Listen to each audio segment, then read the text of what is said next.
Good morning students. Result से related एक breaking news आ रही है कि GNDU इवन सेमेस्टर एग्ज़ाम्स का रिज़ल्ट आ गया है। तो जिन जिन क्लासेस का रिज़ल्ट आया है वो हैं bachelor of vocation photography and journalism 4th semester, 6th semester, MA education educational management and leadership 2nd semester, MBA human resource management 4th semester, MSc food technology 2 years programme 2nd semester. तो सभी students GNDU की official website पर जाकर अपना अपना result check करें gnu.ac.in पर।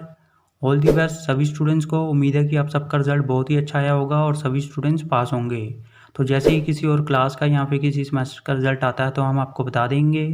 तब तक इस वीडियो को लाइक कर दो, शेयर कर दो, चैनल सब्सक्राइब कर दो और बेल आइकन जरूर प्रेस कर देना।